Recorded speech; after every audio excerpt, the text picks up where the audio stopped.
मी राजरतन कांबळे, भीमशक्ती पश्चिम महाराष्ट्र सरचिटणीस।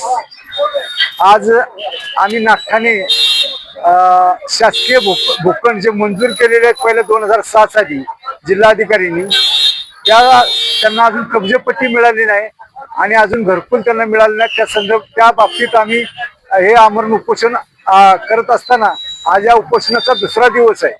दुसऱ्या दिवसानंतर बी अजून कोणी प्रशासनानं त्याची दखल घेतली नाही। आम्ही प्रांताला भेटलो असताना आम्ही हे पत्र उपोषण आंदोलनाचं तारखी डिक्लेअर केलं पत्र आम्ही 15 दिवस प्रशासनाला अगोदर दिले, तरी त्यांनी त्याच्याकडे लक्ष दिले नाही। अजून तो प्रस्ताव त्यांनी काढला नाही। इथून पुढे ते प्रस्ताव काढणार कधी आमचं आंदोलन हे सोडवणार, तोपर्यंत ही लोकांचं काय होणार याच्याकडे प्रशासन दुर्लक्ष करते।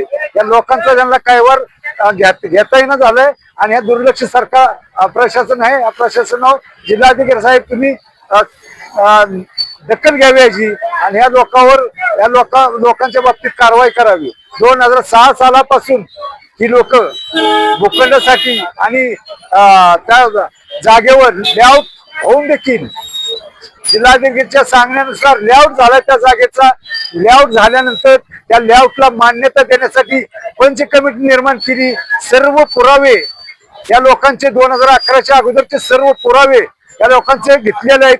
त्यानंतर जिल्हाधिकाऱ्यांनी हे भूखंड या लोकांना अलाउट केले। एक गोठा देण्यासंदर्भात प्रांत अधिकारी यांना पत्र पाठवलंय, पण प्रांत अधिकाऱ्यांनी त्याची कुठली दखल घेतली नाही। त्यांच्या आदेश आल्यानंतर फक्त 4 वेळा मोजणी, आम्ही ते बी लाभार्थ्याकडून पैसे भरून मोजणी करून घेतली, पण त्या मोजणीचा कुठेही काय तहसीलदाराकडे कुठं गेला नाही, काय नाही। मोजणी झाली तशीच स्थगित ठेवली मोजणी, पैसे मात्र आम्ही भरलेत, आमच्याकडे तसे पुरावे। इतकं हे प्रशासन बिनधास्तपणे काम करत आहे।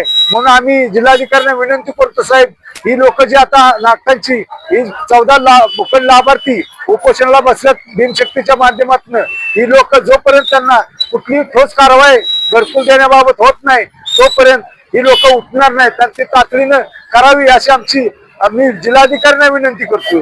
जिल्हाधिकाऱ्यांनी याची दखल घ्यावी हेच या वतीने मी सांगतो।